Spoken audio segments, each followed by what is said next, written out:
Have you ever just stopped and thought, that one chapter of my life, that one experience, that one crazy journey, that could be a story someone needs to hear? Well, you're in the right place because today we are diving deep into that. This is your guide to taking that slice of your life and turning it into a memoir people can't put down. So, here's our roadmap for today. Think of it like we're building a house from the ground up. We're going to start with what a memoir even is, then pour the foundation, frame the structure, and then, of course, get into the real work of drafting and polishing your story until it shines. All right, first things first. Before we can even think about writing a memoir, we've got to be absolutely crystal clear on what a memoir is and what it isn't. People get this wrong all the time, but trust me, the difference is everything. Okay, so the biggest difference here is scope.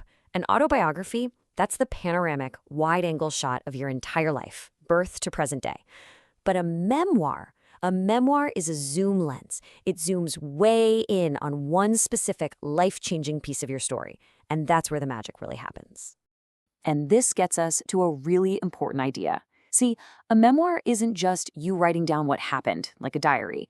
It is a crafted story. You're going to use the same tools a novelist uses, setting scenes, writing dialogue, building suspense, to pull the reader right into your world and show them the deeper meaning of it all.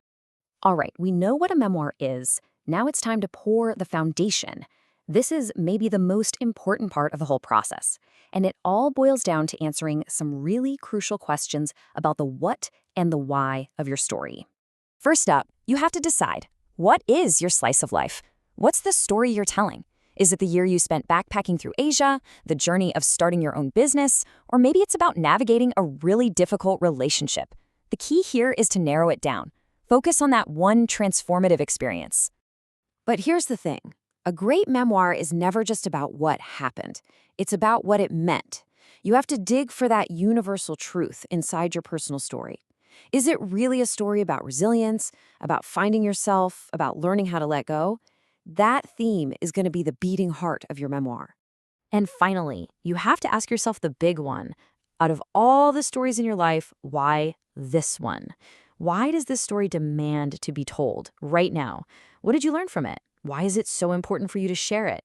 Nailing down this why will be the anchor that keeps you grounded through the entire writing process. Okay, our foundation is solid.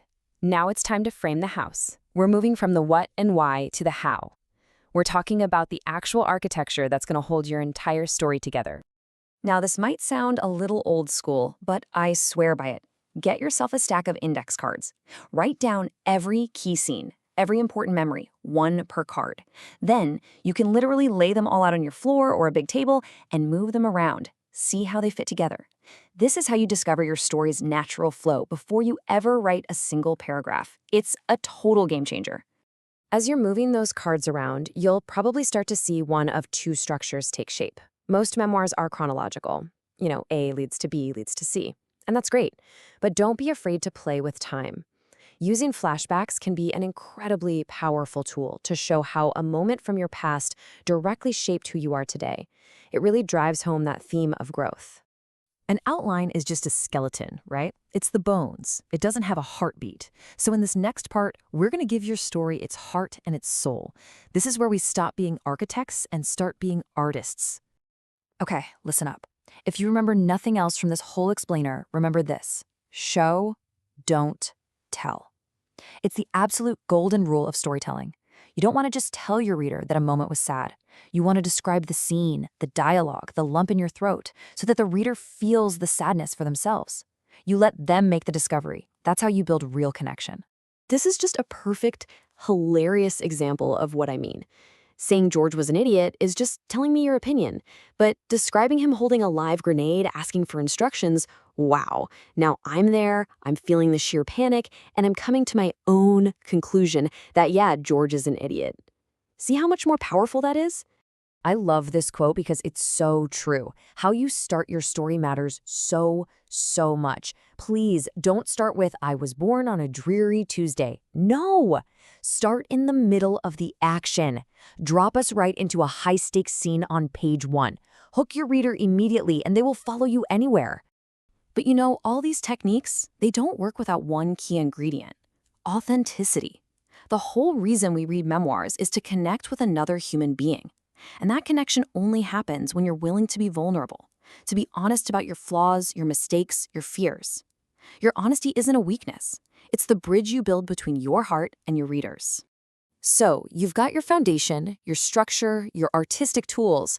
Now comes the part that separates the people who talk about writing a book from the people who actually write one. It's time for the work, the drafting, and the refining. This 3-step process is absolutely vital. Phase 1, write. Write fast, don't look back, don't edit, don't second-guess yourself. Your only job is to get that story onto the page.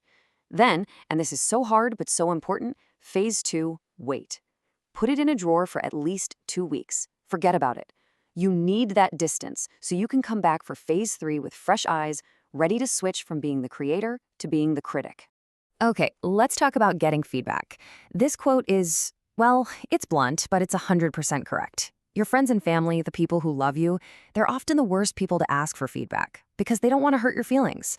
You need to find those readers who are willing to be brutally, painfully honest. The ones who will tell you the god-awful truth, because that's the feedback that's actually going to make your book better. We are so close to the finish line. We've covered a ton of ground.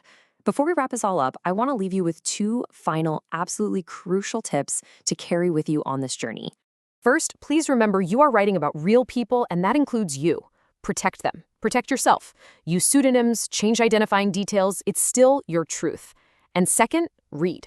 Read memoirs constantly. Read the good ones, read the bad ones. It is the single best way to learn the craft, to see how other writers handle pacing, structure, and voice. It's your homework. And that's it. We've gone from the initial idea all the way to a finished piece. I know it can feel like a massive, daunting process, but it all begins with this one question, right here. Your life isn't just one story, it's a whole library of them. So the real question is, which is the one that's just begging to be told? Only you have that answer.